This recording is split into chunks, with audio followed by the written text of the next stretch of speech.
just introduce and explain your background and your intellectual evolution, I would put it this way. I started in computer engineering. That's what I went to university to study when I was 17. Did it 5 years, and then my first job was at CERN in Switzerland, the big accelerator. And my job was to, as a computer engineer, to help design the data acquisition system of the Atlas experiment, part of the Large Hadron Collider. You have the Large Hadron Collider, and there are 4 big experiments in it. The most important one is the Atlas. Mm-hmm. And back in the mid-90s, we were designing the data acquisition system for the Atlas detector. And that was my first job in life, 96, 97. And then I had a hobby of using neural networks to do the same thing we did with classical algorithms, because you have to filter the data, you cannot record everything, so you have to do pattern recognition in the data coming from the detectors in order to recognize new physics. And if you think it's new physics, you store the data, and if it's not, then you throw it away. Because you have like terabytes, many terabytes per second, you cannot store everything. And then I started down this path, neural networks, they imitate what the brain does, what makes the brain conscious and neural networks not, and then I got into the mind-body problem, started thinking about it. In parallel to my professional life, to this day, what I was doing just before I came here to meet you, I do corporate strategy for a living. Because it's relatively easy, pays well, it's fun. So I never had a link with academia beyond education, beyond my doctorate. Mm-hmm. I did a doctorate. And now you did doctorate in philosophy? I did a doctorate in computer engineering here at the Eindhoven Technology University in 2001. But you got PhD in philosophy? And then after that, I did a doctorate in philosophy, the mind-body problem, philosophy of mind, ontology, at Radboud University in Nijmegen, which is it's the top Dutch classical university. And the TUE here is arguably the top Dutch technology university. In the Netherlands, we have this separation. We have 3 technology universities and 6 main classical universities. So that's been my journey, and for the past 10 years I've been studying and publishing on the mind-body problem, philosophy, metaphysics, what's the nature of reality, what is the nature of the world we seem to perceive around us, is this a constructed representation, or is this accurate? And whichever way, what is the underlying essence of the world? Mm-hmm. Because we know how it presents itself to us, to measurement, to observation and measurement, but what is it in itself, independent of measurement? So that's one of the questions I sort of try to address in my work as well. And it's been fun. It's the main part of my life, doing this is the main part of my life. My work is sort of to relax and earn some money. This is this is the reason I am alive, to do this kind of work. And my professional life is important because it gives me balance. It keeps my feet on the ground. I can't take off in flights of abstraction because next day I go to work and it's not, okay, how will this company make money in 2022? So yeah, I have this sort of 2 sides to my life. But I think the universe has 2 sides, as we discussed. So that's a similarity. Yeah, essence and appearance. So how would you interpret then 2 sides of your life from this point of view? Oh boy, I don't know. It just happened the way it did. There's a long tradition in classical philosophy to speak about cosmos and microcosm of an individual. Yes.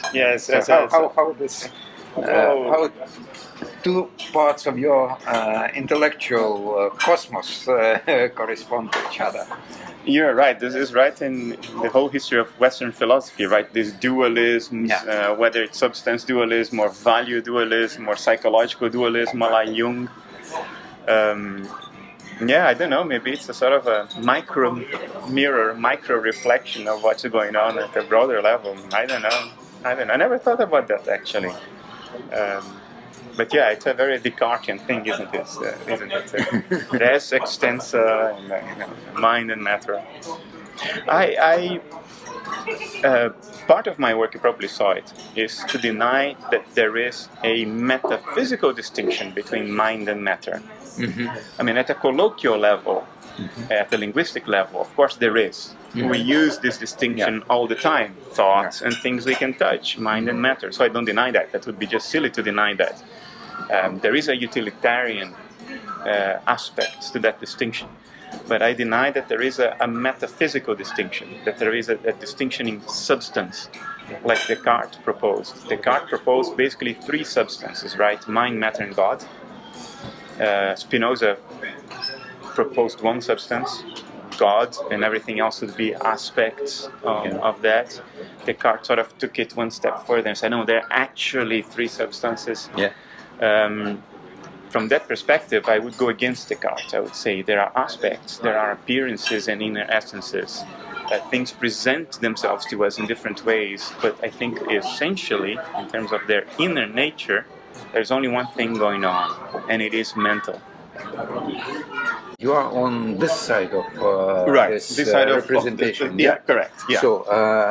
So your metaphysics of what actually exists on this side. Right. That's what you focus on. Right. How things present themselves to me. But you also recognize that since it's representation of something else, you simply don't know about this something Correct. else. I recognize that. It's out there. Yes. Behind the representations and sort of generating the representations or corresponding to the representations in some way, there is the world in itself. Okay. There is the thing in itself. And I acknowledge that I do not have a way to prove or remove doubt about what it is, because all I have is representation.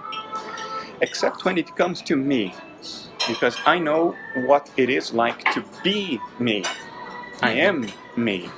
So my access to myself is from both perspectives. I can look at myself in the mirror, or I can look down and see my body. That's representation.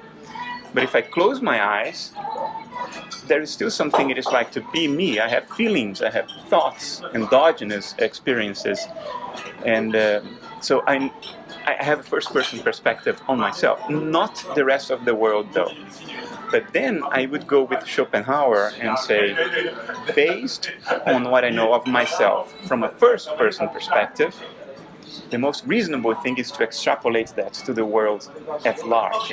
And say, if I am mentality from within, then underlying the representations that I call the inanimate universe, there is something of a mental nature. It doesn't need to be mentality like mine. It doesn't need to be thoughts like I have, feelings like I have, but something of a mental essence. Okay, but then we're coming to a very interesting questions. Actually, I've been tempted when I was school boy and I learned about Fichte and his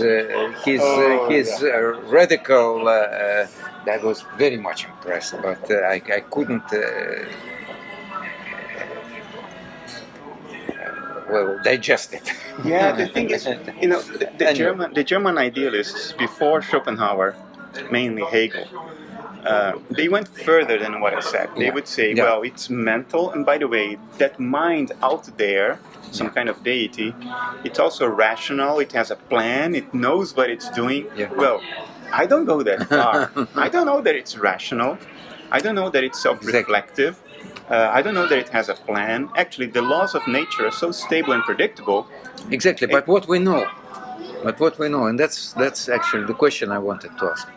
What we know is that there are other humans who are the same focal points of their own universe. Right. You have your own universe, and I'm my own universe. We have every reason to believe that. And we can toast, and we can talk, and we can do many things together. And one is universe. We have three universes. So the question is, how is it possible that interaction between those universes? Because if you are consistent in saying that you have only a representation, And that's all there is. And everything is behind this is I don't know what. Then this two other worlds are out there. Yeah, okay, I understand what you mean. How we overcome that? Yeah, I don't think there is only representation. Okay. I think what we know through perception is representation, or appearance. I call it extrinsic appearance. I do think there is a world out there independent of the three of us. A world that we are co-inhabiting right now. We are all immersed in that joint, common, shared environment out there. So I do acknowledge that. How you know? Because we all seem to share the same world. If I ask you to describe these restaurants right now, you would describe it in a way very consistent with what I would say about it. Okay. So there are some lights here, there is music in the background, there is a window to the left. Okay, so we have Kantian transcendence working somehow. Transcendental, some kind of a transcendental idealism. Okay. So there are noumena, yeah. Who managing to get out of this self-enclosed world. Yeah, we can infer that we are immersed in some noumena, some on the same noumena out there. So I don't deny the noumena. My point is, I think the noumena is experiential in essence. For that's instance, interesting. If I have a thought, if I have an emotion, that emotion of mine has certain qualities. There is something it feels like to have the emotion. I may feel sad, for instance. But from your point of view, you will see my body crying, for instance. So my emotion of sadness, with the quality of sadness, will present itself to you as representation in the form of a human being who is crying. So my crying body would be an appearance, a representation of what I feel like from within. In other words, the matter of my body configures itself in such a way that gives you a hint in perception to how I actually feel from within. But you cannot access my sadness. You can only access the representation. And I cannot be sure. You cannot be sure whether you are crying or you are just playing a role. Correct. On the scene. Yes, it's just theater. a hint. Yes, you cannot be sure. It's just a hint, an indication. But you know that if it happens to you, that your sadness will present itself to me in the form, for instance, of facial expressions, crying, material configurations.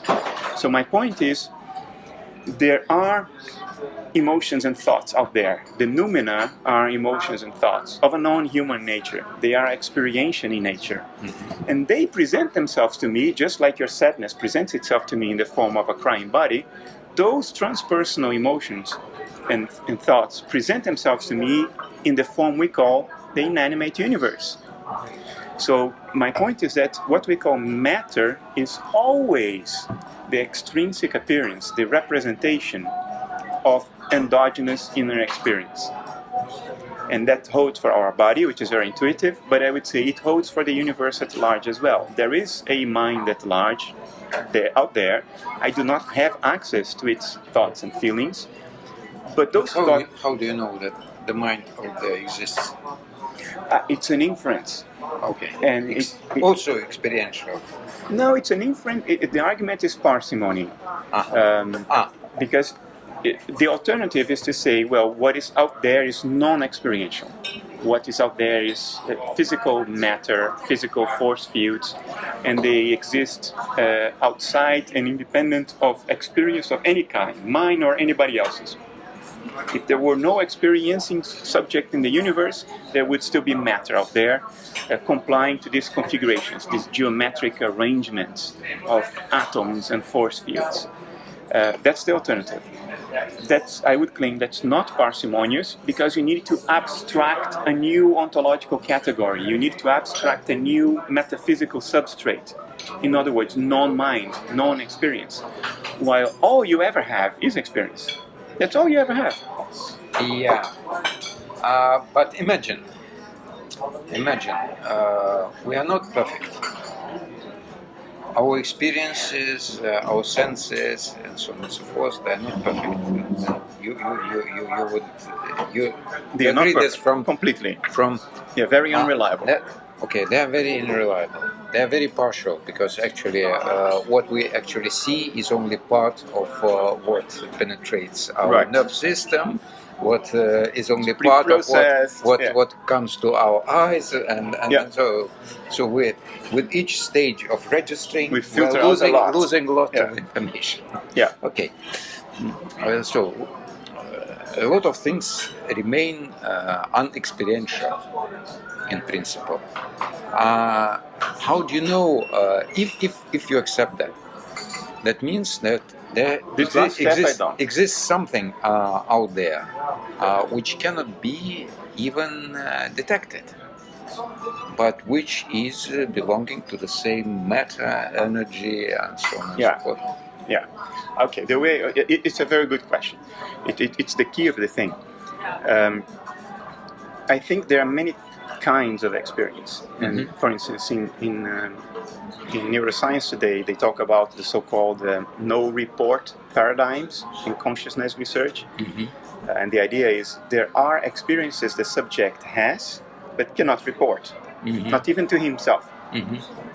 Like a pain or an emotion you have, but if you introspect, you would tell yourself, I don't have that pain, I don't have that emotion, yet it is there, it is experiential. And the difference is between experience and meta-cognitive experience, reflected experience. The technical term that's used is re-representation.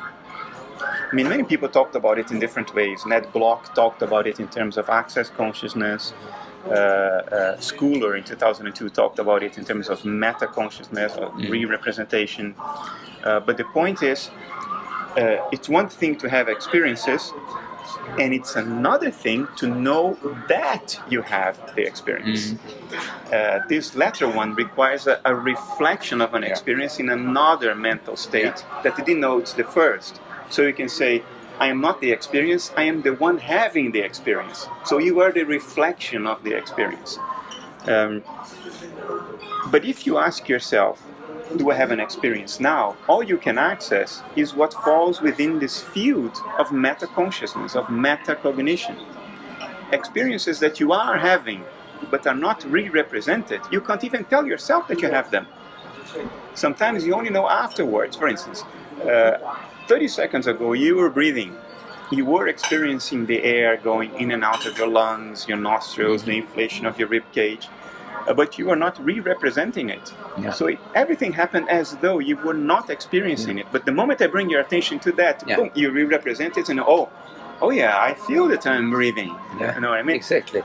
Dreams are Really like good. that. When you're dreaming, you're not metacognitive. That's research done by Vind and Metzinger in 2007. When you're dreaming, you don't know that you are experiencing. You only know that through the mirror of memory after you wake up. When you wake up, oh, I had that dream, I was having those experiences. During the dream, you're not telling yourself, I'm having these experiences. During the dream, you're a leaf in the wind. You are experiencing, all right, but you're not metacognitive. You're not... Very interesting example. So my point is, everything that's filtered out by your perceptual apparatus, I would say it is experiential, but it's not metacognitively accessible. You cannot access it through introspection. So I would say the same thing about the world at large. It is experiential, but we cannot access it through metacognitive introspection. We can only see its representation through the sense organs. And we may not care about, doing this job. It may be instinctive. Like for example, you mentioned breathing. Yeah. I would never notice breathing, that I am actually breathing until I have a flu or something. And then you re-represent it. How it's difficult to do that thing. But when I'm okay, I simply don't notice it. But yet you probably have the experience. When I have a normal blood pressure, I don't recognize it. But as long as it drops down, I immediately recognize it. Just to give you an example, most of us simply do not recognize that we have a sense of gravity, right? Which is a basic. When we're speaking about sensoria, the first thing I tell to my students, we don't have 5 senses, we have more. Even the inner ear, your sense of balance in the labyrinth. No. I mean, I give them an example. Just jump up. And you'll see that you have the sense. Something even more basic. I know you have a sense of gravity. Yeah. And there are many other things. But tell me one thing. Yeah. Imagine that you have a pet, a kitten. I have 3. Okay, you have 3. Fine, you have 3 cats. Okay, nice. Do they have their own experiential screens? That's a great question. I think they do, but I don't think they are meta-cognitive. Exactly. So, the question is, how we develop this meta-cognition? By evolution. Exactly, but then we haven't developed it individually. It is a social development. So that's how the whole issue Yes. Actually, that's one of the things which is particularly important for Vanya, myself, and my colleagues, because last year in Kaliningrad we organized a conference on social semiotics, and this right now in Moscow there's a guy from Australia, Bob Hodge, who was one of the founders of the social semiotics. We just left him for a few days. He's a guest of ours for a month. And that's another focus of our interest. So that's why I'm trying to push you into this direction. Valsner already talked about it. How this sociality, this ability to communicate, influences our basic metaphysical, cosmological, whatever status. Nietzsche had a theory about it. I think it was in Beyond Good and Evil. In one of the books I write about it, in the latest book, the one about Schopenhauer, I quoted somewhere. His theory is that we were vulnerable animals. We are primates. So it should be somewhere here. Quickly look at it. Yeah, here. This is the quote by Nietzsche. But this is the chapter that has everything I'm going to talk about now, chapter 6. But Nietzsche's theory was that because we were vulnerable animals, we needed help from from the other humans around us. We were placed in a position where we needed to know how we felt, what we wanted, what we thought. Excuse me. You mentioned this idea at the very beginning of our talk of survival. Yeah. And now it's collective survival. Sure. Yeah. Sure. Yeah. So I don't make a distinction. Yes. It's species survival. For survival through cooperation. Yeah. But it's very important, because if I try to remember how I was interpreting Fichte in my school days, I was seeing this as a single creature which creates the world. Oh yeah, that's German idealism. That's the danger of German idealism. Exactly. Yeah. But then you are coming to very difficult questions which cannot be simply resolved. But if you recognize that the issue of survival is a collective one, and it's not only a survival of a species, survival of the ecosystem. Exactly. Absolutely. So the survival of the planet, if you wish to, survival of the universe. Then that's how somehow turns things around. Around completely, yeah. And that was Nietzsche's point. His point was, we developed meta-consciousness, this ability to introspectively access and know that you have an experience, in addition to just having the experience, was necessary for us to communicate to our peers how we felt, what we needed, what we wanted. Before you can tell somebody else how you feel and what you need, you have to know yourself how you feel. So you have to develop metacognition in order to be able to communicate. And even today, Valsner talks about semiotics as the vehicle of self-reflection. There's even, I mentioned somewhere there an example where people say, how do you develop self-reflection regarding hunger, for instance? Mm-hmm. Well, you feel the hunger. That's just a feeling. But once you re-represent your hunger, then you know that you feel the hunger, and that's the first step in a path of action that will lead to dinner, mm-hmm. right? And the claim is this re-representation is semiotic. You do it by giving that feeling a name. Mm-hmm. You name it hunger. That's a moment of self-reflection. Mm-hmm. That's a moment of meta-cognition. Mm-hmm. So I think meta-cognition has a lot to do with surviving as a society and communication. It's very tied up to language and symbolic thinking. Because what is a re-representation? It's a kind of symbol. It's a mental state that denotes another, which is exactly what symbolic thinking does. You have a word that denotes something else. So symbolic thinking and semiotics actually is another step in survival. Absolutely, I think so. I think that's how it evolved. So that's why I don't think mind at large out there has a plan, is rational, has symbolic thinking, or can articulate thoughts in language. I don't think it can do that because it didn't have to undergo the pressures of survival in an ecosystem like we did. So in that sense, I think even if everything is mind, I think we are pretty unique minds in that we've evolved that. But then it leads to a dilemma. Because no, but look, if there exists what you call mind out at large, mind at large out there. I think it's very instinctive. Okay, then if we call it, remember semiotics, if we categorize it as mind, we. Yeah. You, mm-hmm. not just we. You personally. Yeah. And we are just apprentices around who are trying to get somehow the idea. And that's why I'm asking the question. Mm-hmm. You can ask anything. I'm not going to offend anybody. Just to make it more fun.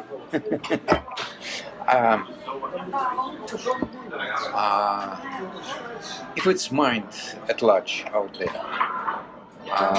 then it had to emerge somehow. I don't think so. It existed forever. Whatever theory of nature you have to start with something. Be it matter, be it the fields of quantum field theory, or mind. You start with representation. Yeah, that's what screen of representation. Oh no! Epistemically, you start with representation. Yeah. Metaphysically, whatever metaphysical theory you have, which I acknowledge always involves an inference, you have to have what philosophers call an ontological primitive. It's the thing in terms of which you explain everything else. But you cannot keep on explaining one thing in terms of another forever. It has to end somewhere. And where it ends... Why not to have not this idea of mind at large, which is difficult for me to buy, frankly speaking. Mm-hmm. And I'm ready to explain why. I just started an attempt, not finished. Why not to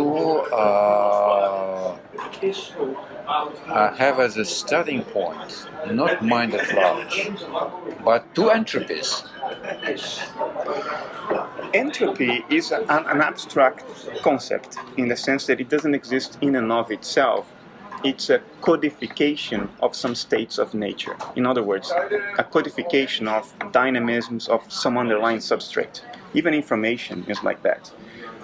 The way Shannon defined information is pretty much dependent on some kind of substrate. So okay, call it differently. say our point of reference could be coexistence of chaos and order. It's very Gnostic. Yeah. Marduk and it's a Babylonian. Instead of mind at large, yeah, or instead of matter at large, But you have this chaos and order, which can be material, energetic, informative, whatever. Okay. But they are out there. But then you're still presupposing some metaphysical substrate, because what is chaos? Chaos is a series of states in which no pattern is recognizable. Yeah. So it's maximum entropy. Yeah. But you're still implicitly postulating a substrate to host the chaos, because chaos is defined in terms of the states of some substrate. The same thing with order. But they're double. They're order and chaos, they coexist. So you don't define only chaos, or you don't define only it's okay. order. So, but you still you define their coexistence and their struggle. If you speak about, if you can use this also philosophical language of struggle, dating back to the first philosophers of I don't have any problem with that, but conceptually, when we say order and chaos, we are necessarily appealing to the states of some metaphysically real substrate. In other words, something that exists in and of itself, and it has states. And those states can be configured in such a way that it's chaotic, or in such a way that there is order, because patterns can be identified. And you can even have a conflict between these patterns of states. Yes. Chaos versus order. Yes. But that has to happen in some substrate. But why not to think that this chaos-order relations are constant and universal, while other things are accidental and changeable? Even if I go along with that, which I might, I would say you are still presupposing some metaphysically real substrate, be it mind, be it matter, be it something else, some spiritual realm. But chaos and order have to happen by definition in something that exists. To talk of chaos without a metaphysical, an underlying metaphysical substrate with states, it's like talking about a dance without the dancer, talking about spin without the top that spins, talking about waves without a liquid that waves. Know what I mean? Chaos and order are patterns of behavior, or patterns of configuration of something. Yes. Like a wave is a pattern of configuration of a liquid. Like a dance is a pattern of movement of a dancer. Like spin is a pattern of movement of a top. So when you talk about chaos and order, to me, you presuppose a metaphysically real substrate. So you still have to address that. What is that substrate? It's not enough to say that chaos and order are fighting each other. Okay. Where does that happen? Okay. Then I will respond to this in the following way. That there are things that come and go, but something remains. So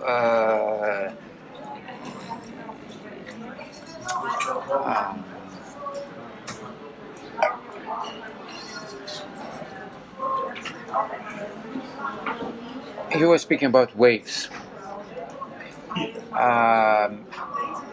Well, we can get into microcosm of a single atom, and we would find out there that there exists something that is wave-like. Yeah, electron orbitals are wave-like. Yeah, something like I don't know, many things actually. Not only that, many things they're inside this small particle are wave-like. Wave-like. Yeah. Then we raise up to and have completely different reality, world out there, and so on and so forth. Completely different. It's this piece of land, and there are rivers. Some compound result of all those wavy things. I got it. You find waves as well, but the matter, the reason, the mind, whatever, could be completely different, but things are there. So to me, if you look for universal things, probably it's because of my method-focused mind. Things that are really universal are related not to what, but to how. It's what can So change. it's not a noun, it's a Yeah, verb. what can change in whatever ways. Yeah. There's nothing universal in what. It's What, transitory. what yeah. is transitory? It could Yes, it's very substitute Greek, whatever, yeah. whatever. But Yeah. how is something which not only Greek, actually, it's very Chinese.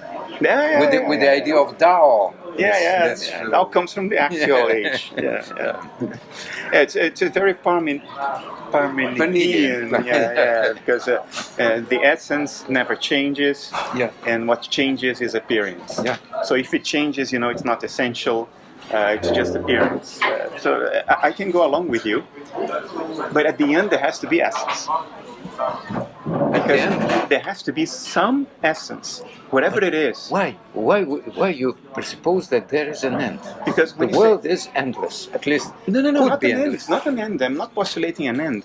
Because you say there has to be a how. How has to do with behavior. How do you do something? How does something happen?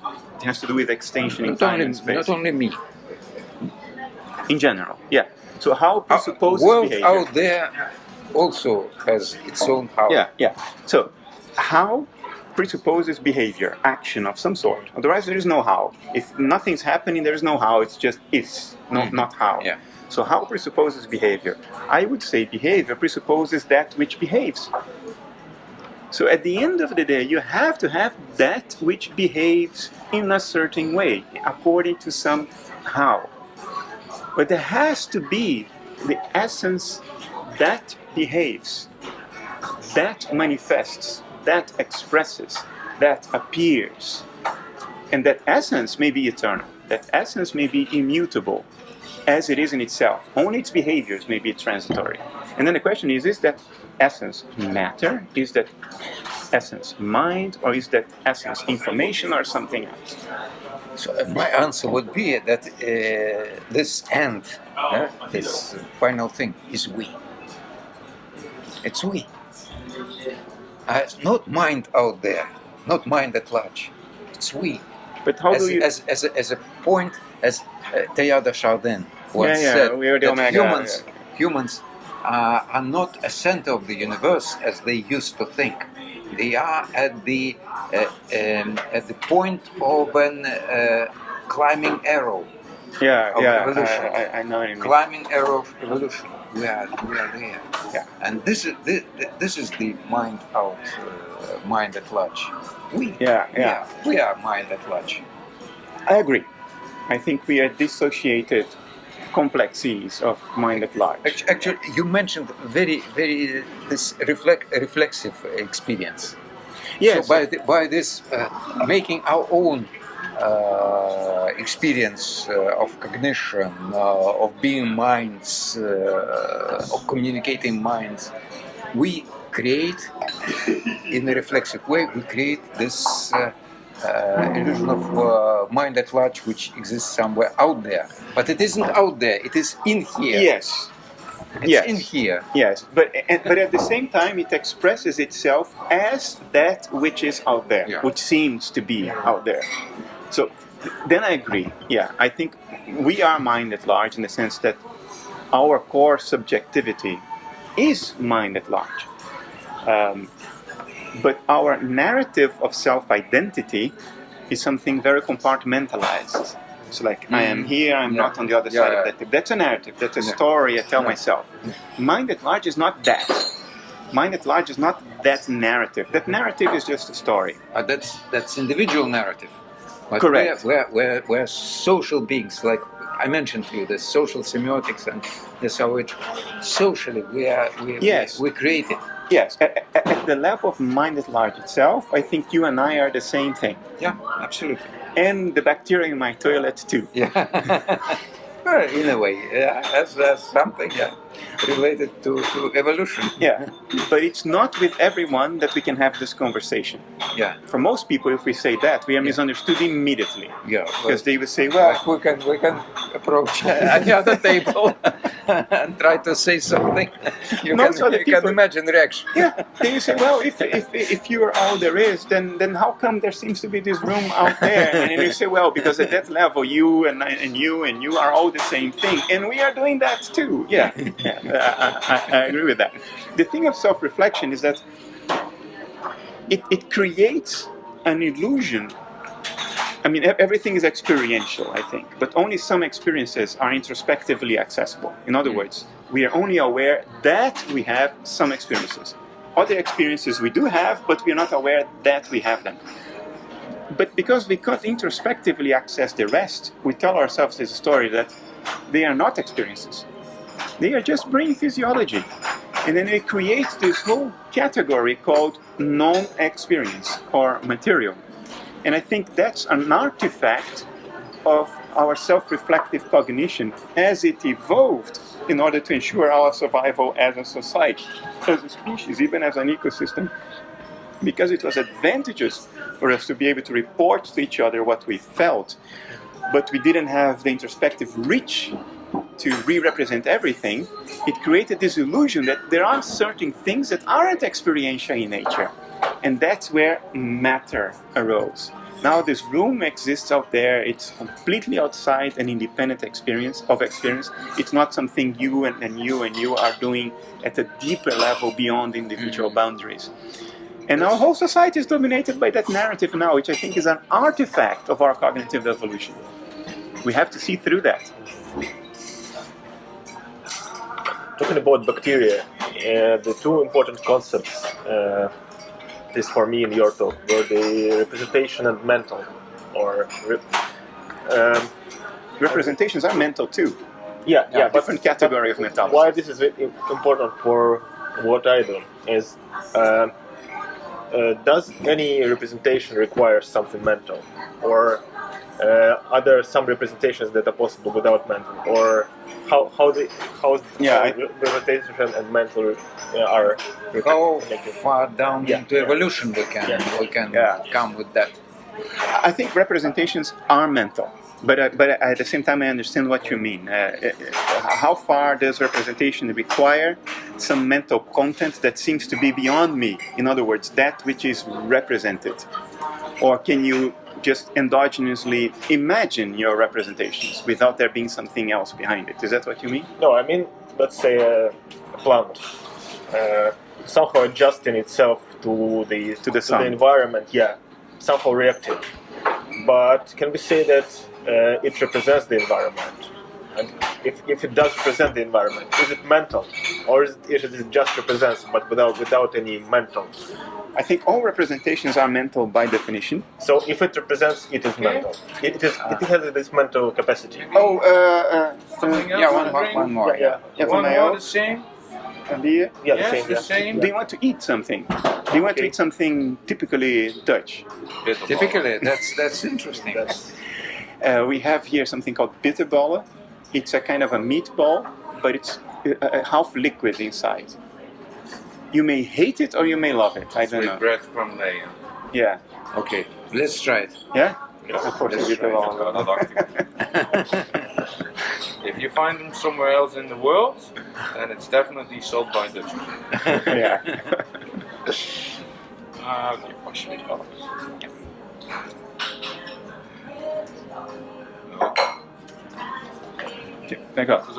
There is one particular reason why I'm asking about this. Yeah. There's one very puzzling fragment in Charles Peirce's writings about semiotics and semiosis that says that interpretant doesn't have to be mental, and that semiosis can be possible without mental senses and meanings attributed to it.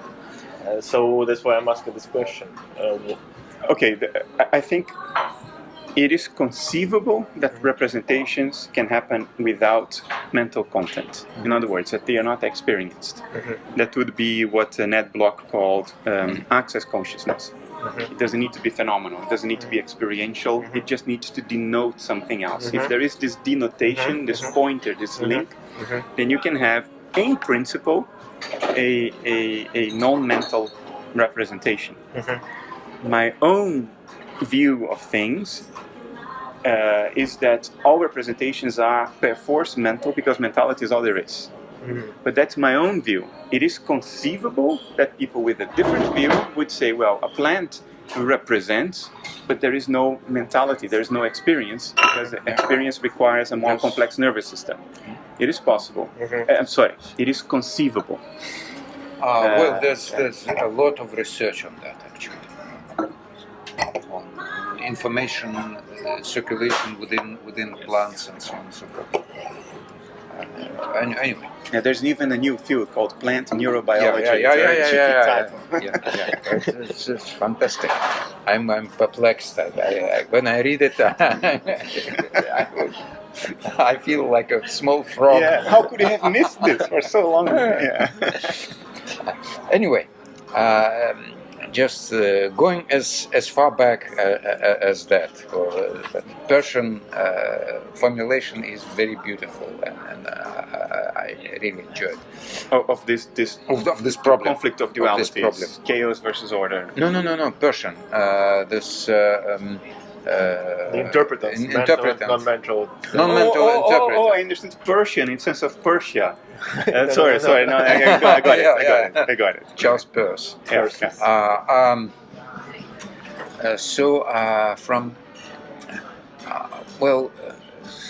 When I'm trying to find in a very simple way an example, would a chemical reaction that involves catalyst be a case of the most elementary reflexive happening? I would say that every chemical reaction is at least part of the appearance or a representation of a mental process. That's my personal view. It's the way it looks like from an outside perspective.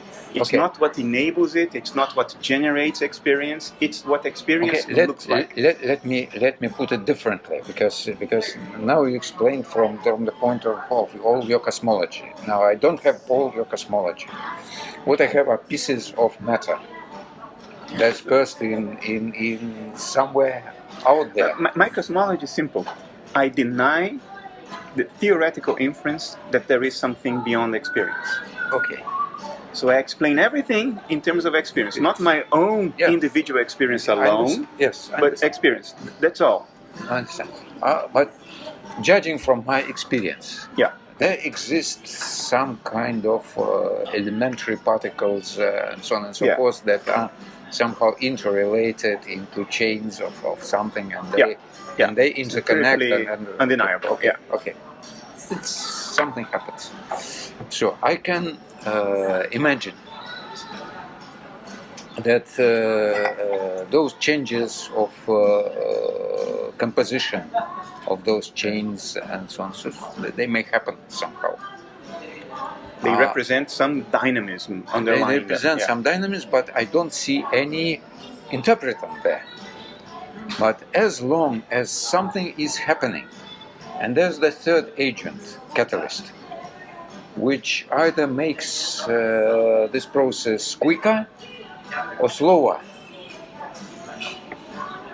I'm looking at that and saying, look, this catalyst is not just something inside this chaotic or non-chaotic structuralized or whatever relations, some kind of relations, but it's something like an agency, if you will. Because it has an observable effect. Because it makes an effect of some kind upon something. Can we interpret this catalyst already as interpretant speaking in Persian language, or as a reflexive? I'm tempted to say no. No, why? Because the entire language we just used, chemical substances, chemical reactions, catalysts, I think this is our way to talk about representation. It's not our way to talk about essence. And when we talk about self-reflection, we are appealing to an experiential state. In other words, something that is underlying those chemical reactions. And a self-reflective experiential state, I think, belongs in higher animals, because that's how it evolved. I don't think a catalyst, which is not even organic, not even metabolize, I don't think that would be the appearance, the representation of a self-reflective agency. I think you are the appearance of a self-reflective agency. I am. Maybe a dolphin is. Maybe an elephant is. I don't think my cat is. Okay. So, why I ask this question? Because I wanted to go to the most elementary, derationalized. You're looking for agency. the root of where it started from. How agency could at all emerge. So the most elementary thing which I could think of at the moment is this catalyst. Molecular level. I'll share my thoughts. I understand what is inspiring you to ask the question. Motivation, so to say. I'm looking for a predecessor. In this enterprise. Assume that you were the only living creature in the universe. Nothing else is alive. Everything else is the inanimate universe. And then we know empirically that we can sort of, divide things up in this inanimate universe, which is a representation. We can divide it up down to fundamental subatomic particles, quarks, leptons, the basic menu of the standard model of particle physics. What would that mean to me, according to my own metaphysical views?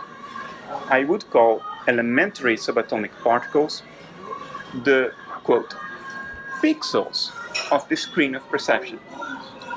Because the inanimate universe, as I perceive it, to me is like the screen, the contents of the screen of perception. And if I drill down that screen further and further and further, at some point I'll get to pixels. And we call those pixels fundamental subatomic particles. To me, the only thing it tells me is that the screen of perception is pixelated. It doesn't tell me that there is an agency out there corresponding to subatomic particles. It only tells me that my screen of perception is pixelated. To make a metaphor, suppose we were talking on Skype right now instead of in person, and I were watching your image on the screen of my computer. If I would look very closely, I could see the little pixels that made up your image. But I wouldn't construe from this. That's it. A bit about. They're very hot. I wouldn't construe from this that you are made of pixels. It's your representation on the screen of my computer that is made of pixels. The pixels tell me something about the screen, not about you. But the screen tells you something about me. Correct. But the pixelation, I would say, is a property or an artifact of the screen, not of you. It's just the way you appear to me according to the limits of the screen. So to me, subatomic particles tell us about the structure of the screen of perception, the structure of the representations, not the structure of the agencies that happen to be represented. Do you see what I mean? Evolutionary, what was the first screen? Who had the first screen? The first living being had the first screen. Who was the first living? Probably a prokaryote. So it had to be organic, something organic. I think insofar as we know, life is what dissociated inner life looks like. I don't think my cell phone is conscious in and of itself. I think my cell phone is part of the inanimate universe. And the inanimate universe as a whole has conscious inner life. Although it's has an intelligence of its own. Yes. I think intelligence and consciousness are separate things. Very interesting. Intelligence is a way of processing data. So okay, good. can you make a note in your memory or anywhere that at some point somewhere Does I come back to this? you come back to this? I wrote either in an this essay about interview it once. or separately. Yeah. You write a separate article which we published not in this yearbook, but I next wrote one. an essay some time ago, but I can rewrite something it. like that. Sure. Because that's fantastic. I part of my studies in computer engineering was artificial intelligence. It's what I did for years. Yeah. And intelligence is just a smart way to process data, which happens to emulate how our brains seem to process data. But I don't think it gives you any reason to believe that that data processing is accompanied by experience, the way it is in our brains, by private experience. I think the cell phone is part of the big unitary image we call the inanimate universe. And is there inner life behind the inanimate universe as a whole? I think there is, but not behind the cell phone in and of itself. For instance, there is something it is like to be you as a whole, your entire nervous system. That's your inner life, your subjectivity. But there isn't something it is like to be a single neuron in your brain in and of itself. An individual neuron in your brain doesn't have its own inner life. It's not screaming to you, hey, I'm my own man here. You know, it's just part of an image that we call your nervous system, and that image corresponds to inner life. Yeah, sure. The same way as my ear or my nose. Exactly, or my your entire body is not myself, or it's not a separate it's creature. part of an image. And I would say that division of the image in parts is nominal. It's something we do in language, but we don't have any good metaphysical reason to say that the neuron has its own identity. It's like taking an arbitrary set of pixels in an image and saying that arbitrary set of pixels is an object in and of itself. I mean, it's nominal, it's conventional. We do it for convenience. It doesn't correspond to any actual partition of the universe as it is in itself. So I would say that this cell phone, we call it a cell phone because it's convenient. It helps me buy one, helps me use one, but it's nominal. This cell phone is not separate from the rest of the inanimate universe. It's just a set of pixels of that big image I call the inanimate universe. So it doesn't have an inner life of its own, just like a neuron in your head. It doesn't have an inner life of its own. But I do think the inanimate universe as a whole has an inner life, and that inner life presents itself to me as the inanimate universe. And inner life is the continuation of self-reflexivity, or is it a different thing? No, your inner life doesn't need to be self-reflective. What I mean is the stream of experiences that you identify yourself with. So I think the inanimate universe is the image of a stream of experiences. But the inanimate universe as a whole is that image. And that image appears to me according to, it appears to me in a pixelated format, and I would call subatomic particles those pixels, because that's as far as we can divide the image. But the fact that we can divide the image in pixels doesn't tell me that the agency or the experiential stream or the inner life behind the image is itself constituted of little microscopic parts. I don't think it is. Do you understand what I mean? Let us move in circles, okay? Okay. Because I think that our talk is, well, at least for my mind, is somewhat difficult. I have to relax at Okay, that sure. to return back. Yeah. So let me just change the gear and return back to what we discussed earlier. When we were discussing what and how, and I was insisting that this how is essentially important. I'd like to explain where it came from in a very personal perspective. Because when I'm thinking of all this reflexive experience, cognition, interpretant, and other things, I cannot think of them otherwise. Probably it's my limitation. But any limitation gives possibilities. You know, you cannot get any possibilities unless you limit yourself. Yeah. Okay? Yeah. You just like You're stuck. So my limitation is that I'm trying to find out where it all emerged from. So my evolution. You mean it all? No. All we discuss, reflexive experience, where it came from, how it emerged. So I do not believe that reflexive experience existed forever. I also don't.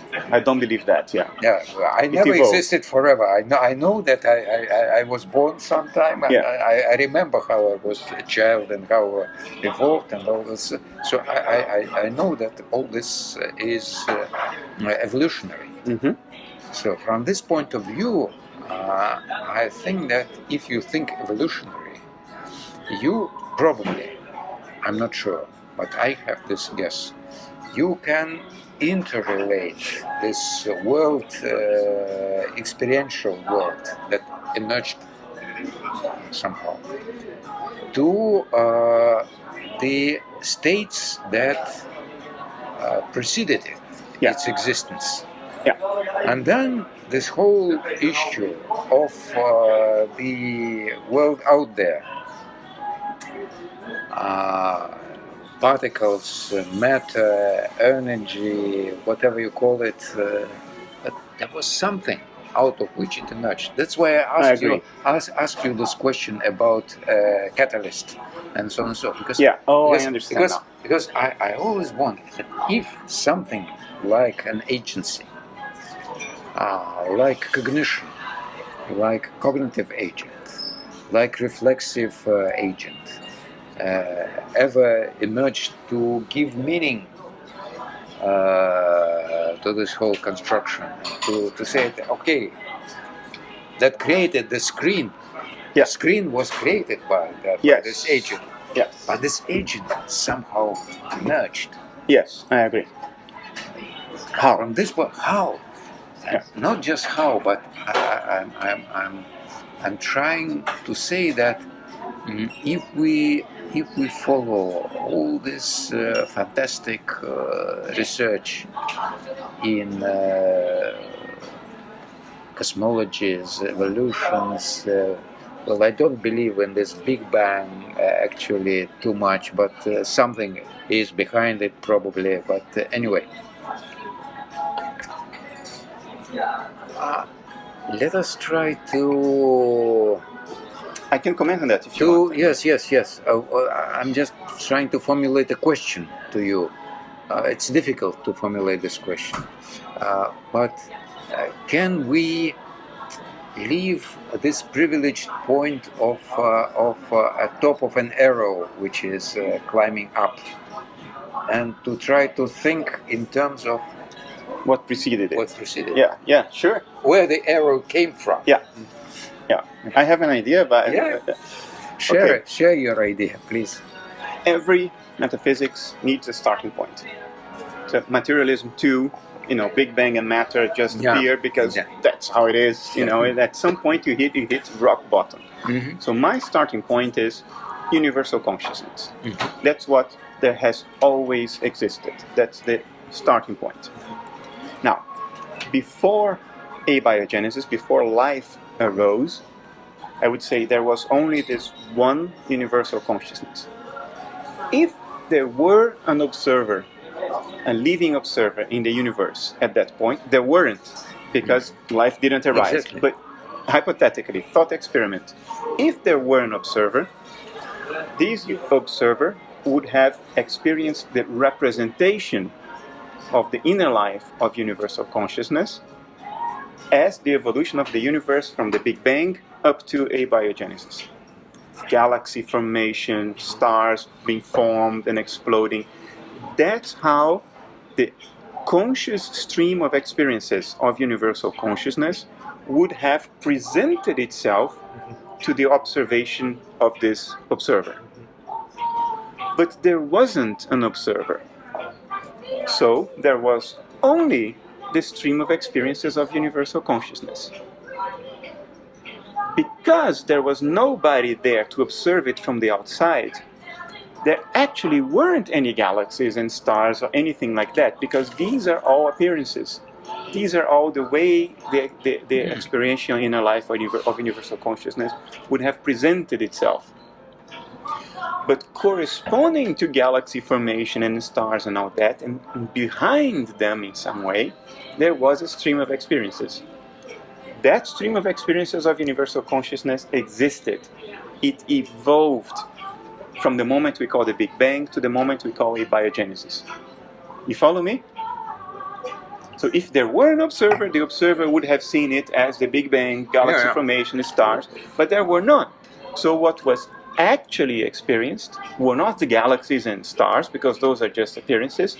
All that actually was experienced is the inside point of view, is the inner experiences of universal consciousness. That would have corresponded to galaxy formation and all that, had there been somebody outside to look at it. Now, you followed me so far? Yeah, I have some difficulties in following you. But anyway. So everything that we talk about in terms of the history of the cosmos, from Big Bang to galaxy formation, everything else, up to the origin of life, I think it actually happened, but not in the form of stars and galaxies. It actually happened because the underlying essence of that was a certain stream of experiences. And those experiences actually took place from the first-person perspective of universal consciousness. Imagine it as a series of thoughts that evolved in time, an evolution of a thought process. That thought process evolution took place within universal consciousness. And had there been somebody out there to look at it from the outside, this somebody would have seen the Big Bang and the galaxies and all that. But there wasn't anybody to look at that.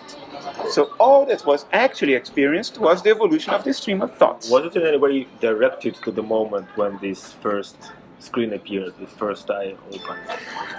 Okay, I'm getting there.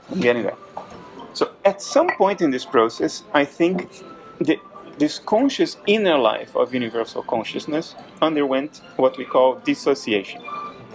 Dissociation is when consciousness sort of splits up into different centers of experience that do not communicate. People undergo this, called dissociative identity disorder, which today is sort of proven, because now with neuroimaging, we can actually image what's happening in the brain of these people, and we know that it actually happens. People who have, for instance, dissociated alters that are blind, they don't have brain activity in the visual cortex. So we know that people are not pretending, it actually happens. Consciousness can split into apparently distinct, disjoint centers of awareness. So I think something like that happened in universal consciousness. There was a dissociative split. That split is what created the screen of perception. The screen of perception is the dissociative boundary of an outer, of a complex within universal consciousness. That's what perception is. That's the rise of representation, the rise of appearances, of images. The screen is the boundary of dissociation. That's what it is. Now, what is the representation of the screen? Because the screen itself must also appear in representation to another outer, looking at the first outer.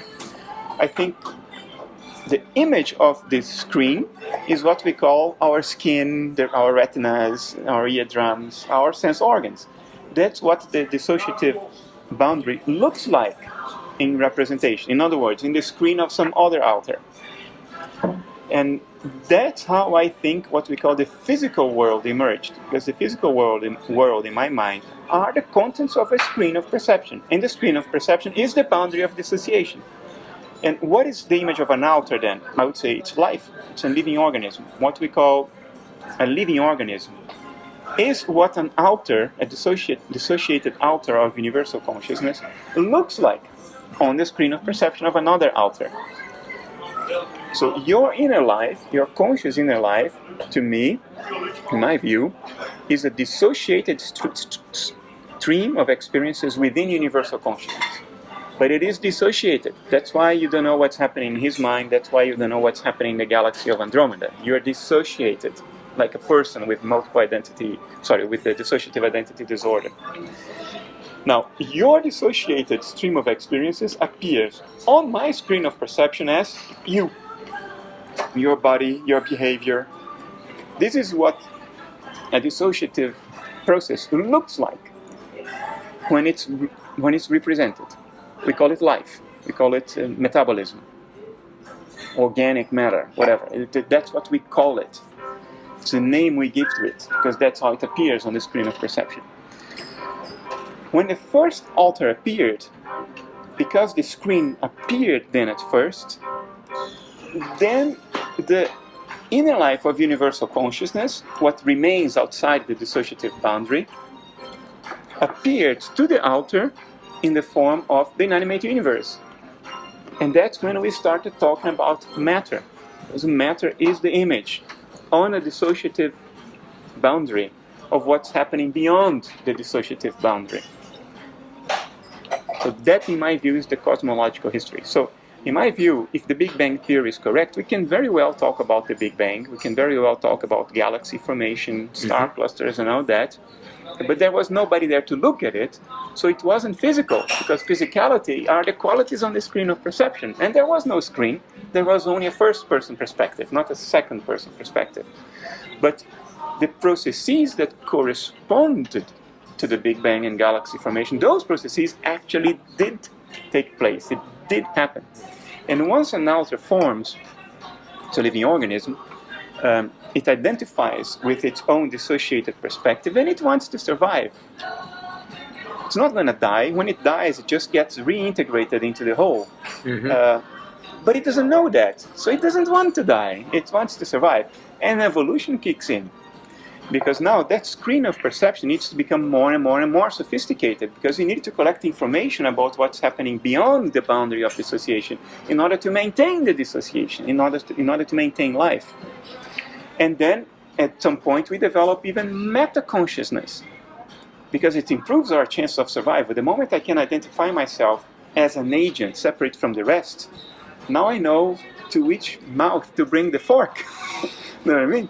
Because now I am self-reflective. I'm not purely instinctual. Now I can plan, I can deliberate. I have a notion of self as separate from the rest of nature. And boom, self-reflection kicks in. And because self-reflection kicks in and it sort of cognitively amplifies everything that you can introspectively access, it sort of obfuscates the experiences that are not self-reflective. And you think that those experiences are unconscious. You think that they are just matter. And then we get all confused. That's what I think happens. Quite consistent. Quite consistent. Still, as I'm not feel quite satisfied, because this evolutionary thing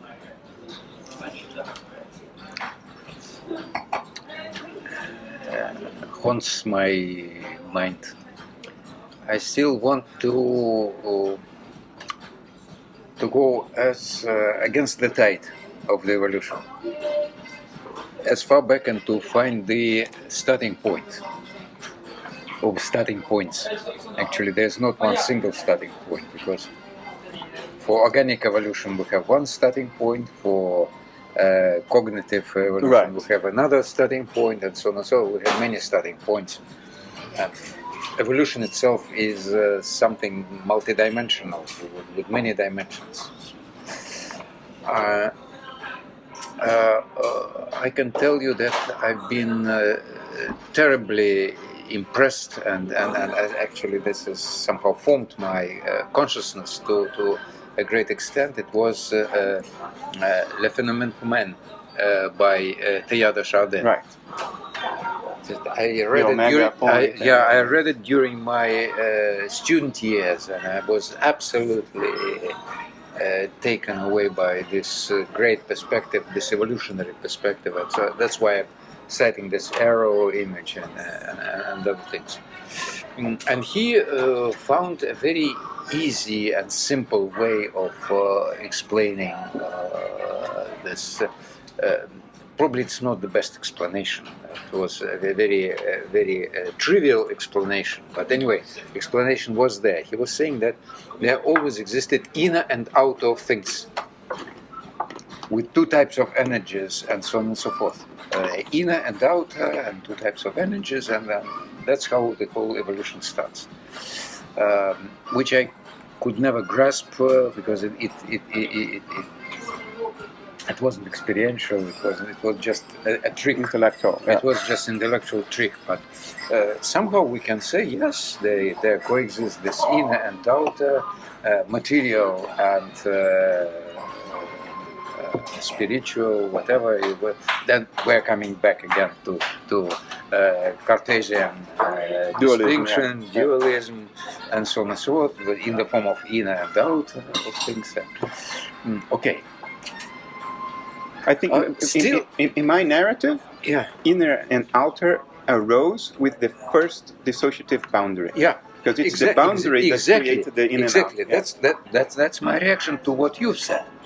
It's not just I'm trying to stop our talk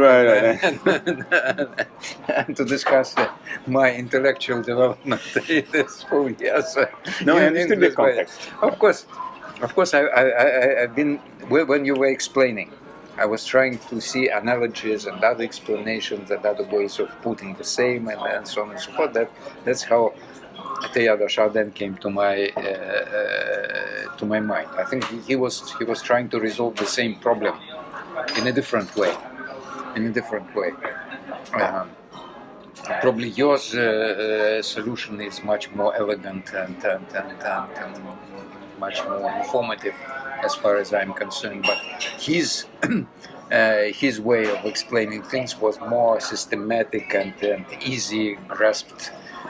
In and out, we just postulate the existence of in and out, and then that's it. You don't have to bother anymore about that. While with your explanation, they emerge small questions, but still very burning questions of how it happened and how it was possible, so on and so forth.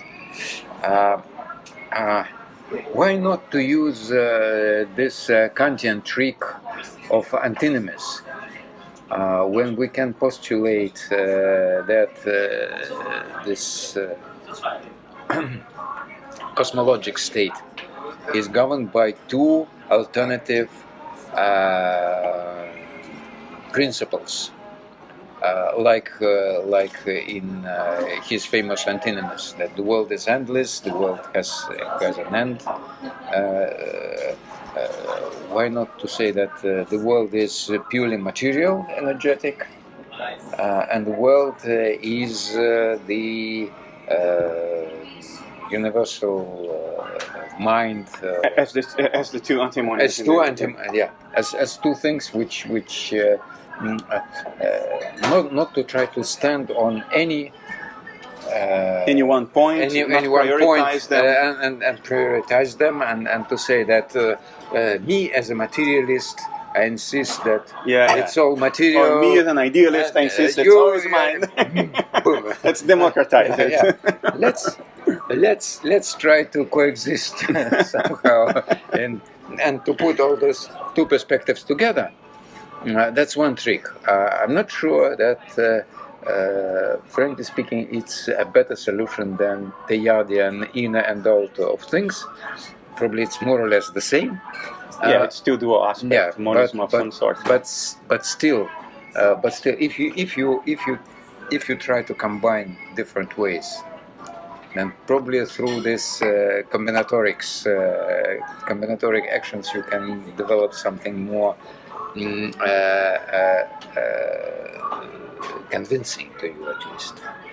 I understand that by saying convincing, I'm already dragging into your logic of experience, and so on and so on. But anyway, I think that's to some extent it depends on each person's temperament. To some people, the idea of fundamental dualities is temperamentally appealing. They resonate with that. Yeah. To me, it doesn't. Okay. Because I find it unparsimonious. It's like, why postulate two things? If I try to make an objective argument, I'm sensitive to the fact that this is dependent on temperament, and I'm not insensitive to that. But I'll try to make an objective argument. The objective argument I would make is twofold. One is epistemic, and the other one is based on parsimony.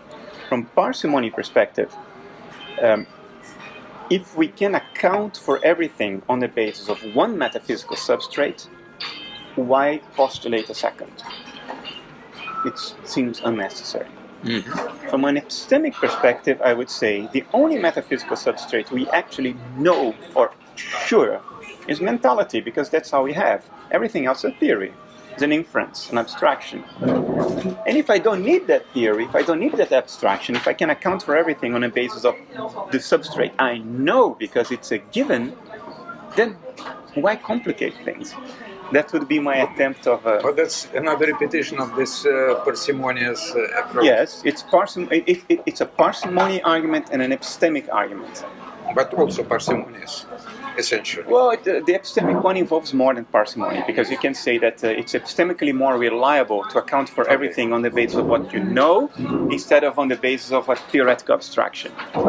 So that I think that there is more than parsimony there. There is an epistemic reliability argument. Yeah, but still the same thing. Why to spend more time and efforts to to have multiple substrates? Yeah, that would be my But I acknowledge that I'm temperamentally I tend to that. Okay, and I temperamentally tend to a different pole. To the duality. To duality, yeah, definitely. Because look,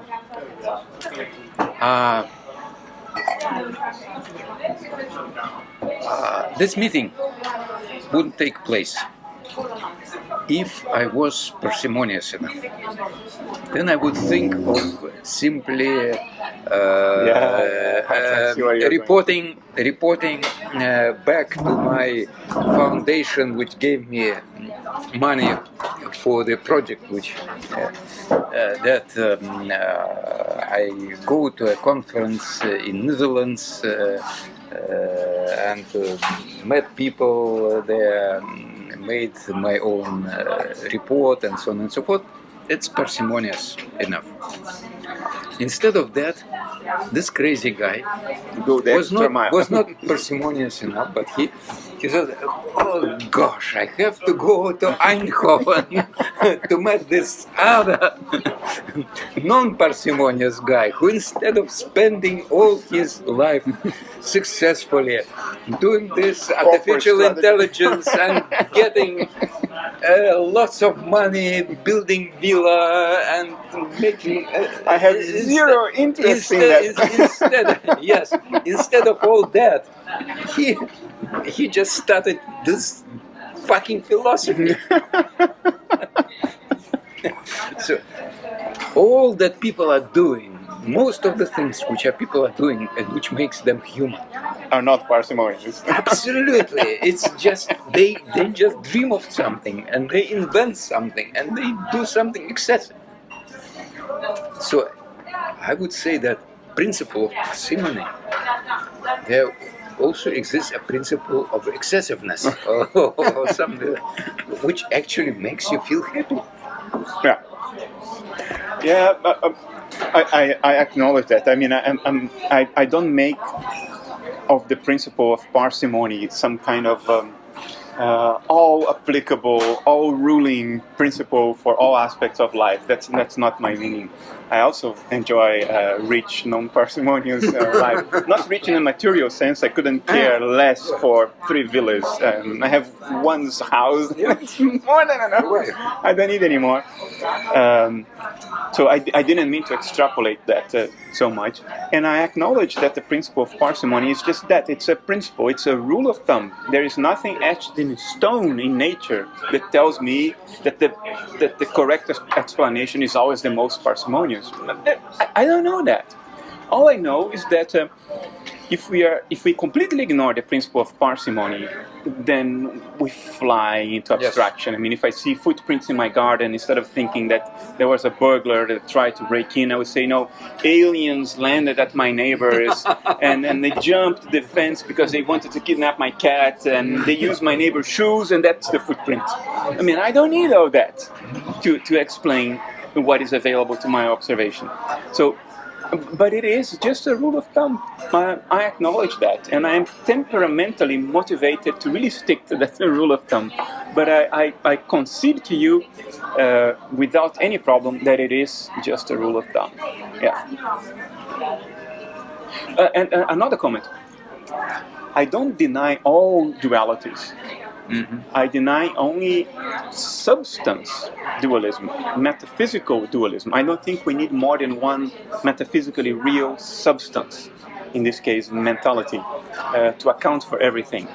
But within the dynamisms that happen in that substance, there are plenty of dualities. There is good and evil, there is light and dark, there is order and chaos. I acknowledge all these dualisms. Moreover, I think these dualisms are the engine of the universe's behavior. If there weren't contrasts between dualities, nothing would happen. Everything would just grind to a halt. Everything would just stop. There has to be some tension. Mm-hmm. So I acknowledge all kinds of dualisms. All I try to deny is metaphysical substance dualism. And that I deny because I think it's not needed, and we can make sense of things based on the one thing we know, which is experience.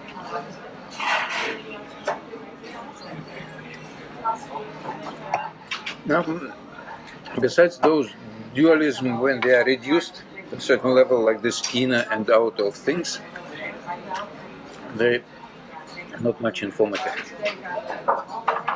They are, as a principle, they can work. Yeah, I quite agree with saying that they are to be able to develop all this grand scheme of his evolutionary. He had to have kind of a starting point like that. But as such, I don't know whether he needed substance dualism to do that. Well, instead of substance, so he just instead of substance, he just said that okay, something exists there, but it has to. It is dual. The substance is dual. I don't deny that. In and out. Oh, okay, dual aspect. Yeah, I would go as far as to deny the fundamental aspects. I think the aspects can be reduced to something simpler. Mm-hmm. But I wouldn't deny, for instance, Jung, Carl Jung, the psychiatrist. Mm-hmm. I think he was an idealist. I think he thought everything was psychic or psychoid. So metaphysically, only one substance. But Jung definitely postulated a richness of dualisms of every kind. Yeah. Within that psychic substance, and that accounted for psychology. I go all along with Jung in all those dualities, but they are not metaphysical dualities in the sense of substantial, in the sense of different metaphysical substrates or substances. They are dualities of dynamism, dualities of behavior. Wait, can I get another one? I'll have another one. Yeah, bitterballen. Under portion. Yeah. Beer, another beer. Yeah, man.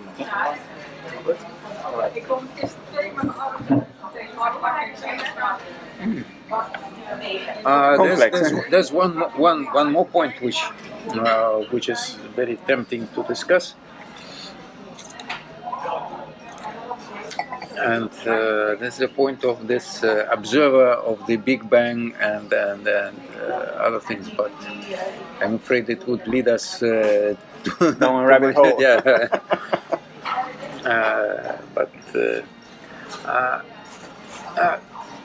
Frankly speaking, I interpret this type of talk and thinking about what it looked like in the beginning, and so on and so forth, as just a display of our ability to be,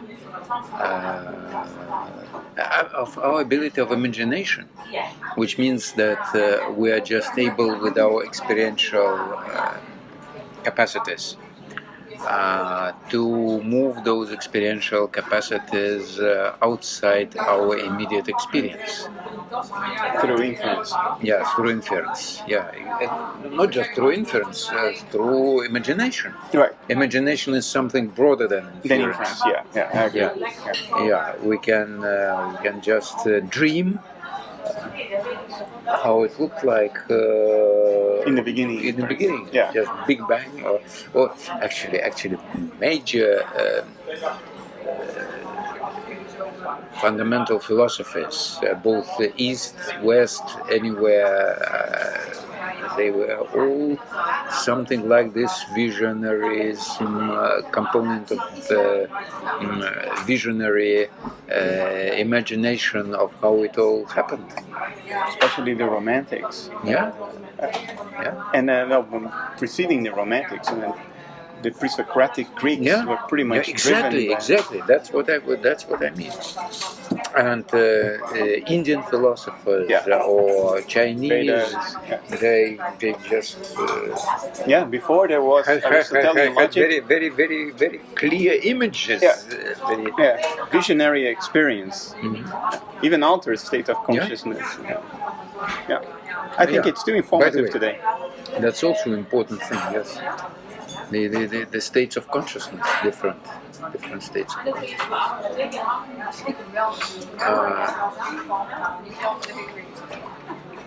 I wanted to ask you about where you stand on the idea of that we can actually access other areas of consciousness that are not available to us ordinarily. Yeah, in ordinary states of mind. So, according to your understanding, as far as I can imply, it is possible. There's kind of no actual boundary there. Well, there is a dissociative boundary. Yeah, there is boundary, but it's not. Not material. Okay. Yeah, and it's not perfect. Empirically, in psychiatry, people know that no dissociation is perfect. It's always porous. Things always go in and out a little bit. There's always a leak. There's always contamination. No dissociative boundary is perfect. It's always porous. So I'm completely open to the idea that in certain physiological states, the representation, the image, your dissociative boundary can become even more porous, and things can flood in a direct way that normally you wouldn't be able to access. I think ordinary brain activity is what good dissociation looks like. It's the image of a good dissociative boundary. When you impair ordinary brain activity, you may impair the dissociation. And I think that's what happens in psychedelic trips, for instance. We know that psychedelics reduce brain activity. They don't increase brain activity, and it was a big shock in 2012 when they discovered this. They reduce brain activity, and they don't increase it anywhere. Or is one.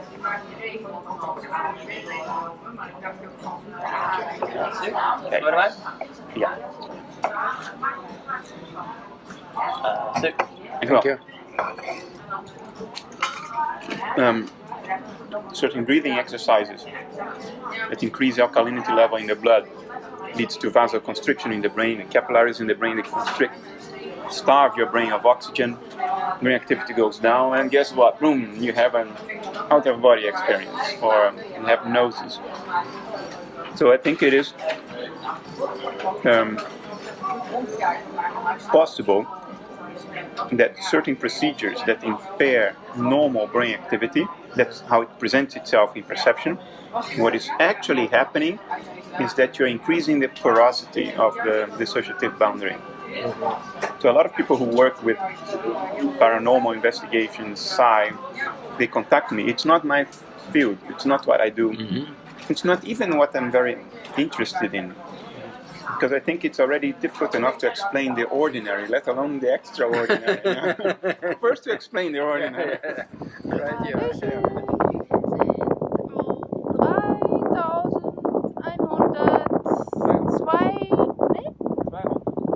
200 etwas Höhe und wir genießen das Wetter. Schöne Grüße von uns. Bernardo ist hier. Schöne Grüße.